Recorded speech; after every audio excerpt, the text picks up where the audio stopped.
Hello viewers, మీరందరూ బాగున్నారని అనుకుంటున్నాను. ఇండియన్ రీజనల్ రెసిపీస్కి మీ అందరికీ స్వాగతం.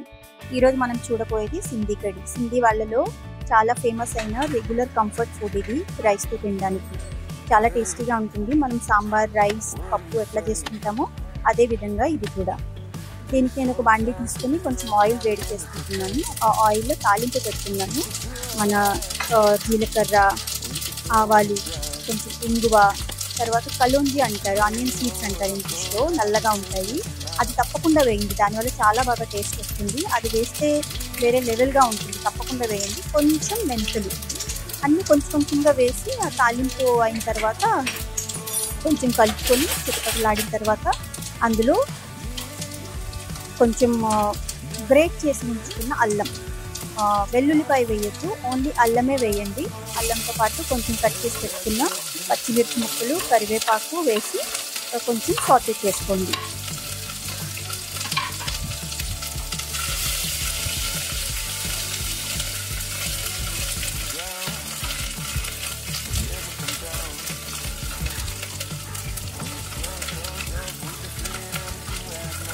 ఇది కొంచెం రెడ్ బ్రౌనిష్ కలర్లోకి వచ్చిన తర్వాత, అంటే సాటే అయిన తర్వాత దాంట్లో మీరు చేసుకునే క్వాంటిటీని బట్టి ఎక్కువ తక్కువ వేసుకోవచ్చు. మీకు ఎంత చిక్కదనం కావాలి అనుకుంటున్నారో దాన్ని బట్టి కూడా ఈ క్వాంటిటీ డిపెండ్ చేస్తుంది అనమాట. నేను ఇక్కడ దగ్గర 2 టేబుల్ స్పూన్ల బేసన్ వేసాను, అంటే మన శనగపిండి వేసి దాన్ని కొంచెం స్మెల్ పోయేలాగా, పచ్చి వాసన పోయేలా కొంచెం మంచిగా వేపుకోవాలి. అట్లా మనకి డార్క్ కలర్ వస్తుంది కదా, ఆ విధంగా వేపుకోవాలి దాన్ని. నేను అది వేగుతుండగానే కొంచెం చిన్న గ్యాస్ మంట మీద పక్కన ఒక కడాయి పెట్టుకుని అందులో కొంచెం ఆయిల్ పోసుకుని వెజిటేబుల్స్ కొంచెం ఫ్రై చేసుకుంటున్నాను. మనం తీసుకునే వెజిటేబుల్స్ని బట్టి ఫ్రై చేసుకోవచ్చు, దేనికి ఎంత టైం పడుతుందని. ఇక్కడ నేను తీసుకున్న వెజిటేబుల్స్లో ఆలుగడ్డలు, క్యారెట్లు, మన క్లస్టర్ బీన్స్, చిన్న సాంబారు ఉల్లిపాయలు ఉంటాయి కదా అవి, వీటిని నేను ముందు షాలో ఫ్రై చేసుకుంటున్నాను. అది మీరు చూడొచ్చు, గ్యాస్ మీద అటు ఇటు తిప్పి కొంచెం అటు ఇటుగా నేను చేసుకుంటున్నాను అన్నమాట. ఇప్పుడు మన శనగపిండి కొంచెం వేగిన తర్వాత అందులోనే కాశ్మీరీ రెడ్ చిల్లీ పౌడర్ వేయండి, దానివల్ల కొంచెం కలర్ బాగుంటుంది. నేను ఇవన్నీ చాలా తక్కువగా యూజ్ చేస్తాను, ప్యాకెట్ పౌడర్స్ అవి, బట్ అప్పుడప్పుడు కావాలనిపించినప్పుడు, అది లేకపోతే బాగోదనిపించినప్పుడు తప్పకుండా వేస్తాను. దాంతోపాటు కాశ్మీరీ రెడ్ చిల్లీ పౌడర్తో పాటు కొంచెం ధనియాల పౌడర్ కూడా వేసి, సాల్ట్ కూడా వేసుకొని కొంచెం మంచిగా కలుపుకొని అందులో మరగబెట్టిన వేడి నీళ్ళు, హాట్ వాటర్ పోయాలి. హాట్ వాటర్ పోసి ఏ లంప్స్ లేకుండా దాన్ని మంచిగా కలెక్ట్ చేసుకోవాలి. తర్వాత మన మూత పెట్టి కొంచెం ఒక 2-3 నిమిషాలు అది మంచిగా పొంగొచ్చేలా ఉడకనివ్వాలి. ఈలోపు మన వెజిటేబుల్స్ కొంచెం సాటే అవుతాయి కదా, అవి తీసి అందులో వేసేసుకోవడమే. దాంతోపాటు కొంచెం సాల్ట్, తర్వాత 1.5 టమాటో నేను మిక్సీ చేసి పెట్టుకున్నాను, ప్యూరే చేసుకొని, అది కూడా వేసేస్తున్నాను. మీరు ఈ వెజిటేబుల్స్తో పాటు కూడా వేయచ్చు, ముందు కూడా వేయచ్చు.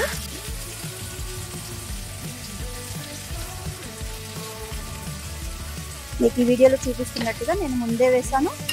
వాటితో పాటు సాటే చేసి పెట్టుకున్న ఆలుగడ్డలు, క్యారెట్, ఉల్లిపాయ, మన క్లస్టర్ బీన్స్ అవి వేసేసాను అన్నమాట ఇందులో.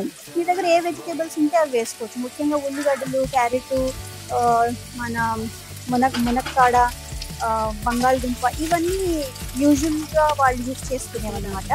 ఇప్పుడు నేను ఏ కడాయిలో అయితే వెజిటేబుల్స్ అవి సాటే చేసుకున్నానో అందులోనే కొంచెం ఇంకా 2 చుక్కల నూనె పోసి అందులో మునక్కాడ, వంకాయ కూడా సాటే చేసుకుంటున్నాను అనమాట.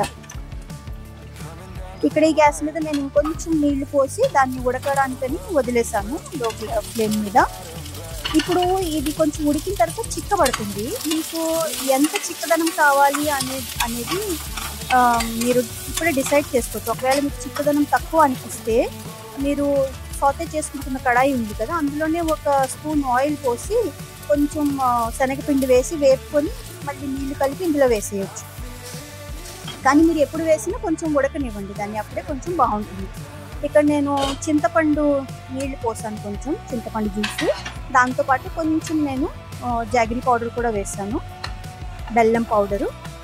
నేను చింతపండు, బెల్లం ఇవన్నీ చాలా ప్రిజర్వ్ చేసుకుని యూస్ చేస్తారు కదా, నల్లగా అయిపోతుంది. ఫ్రెష్ నేను యూస్ చేయను ఇవన్నీ.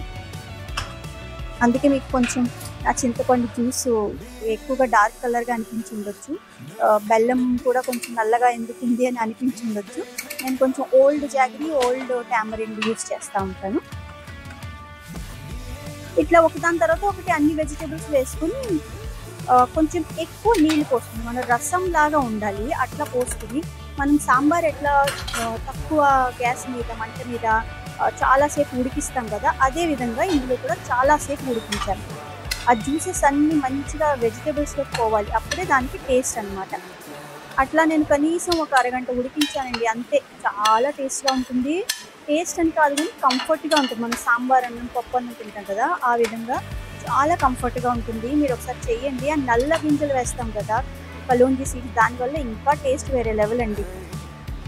మీరు ఎప్పుడు మన వంటకాలే చేసి తిని బోర్ అయిపోతే అప్పుడప్పుడు ఇది కూడా ట్రై చేయండి. మీకు కనుక నా వీడియో యూస్ఫుల్గా అనిపిస్తే నా ఛానల్ని సబ్స్క్రైబ్ చేసి నాకు సపోర్ట్ చేయండి. Thanks for watching my video అండి. బెల్ ఐకాన్ ప్రెస్ చేయడం మర్చిపోవద్దు to get latest updates. Thanks అండి.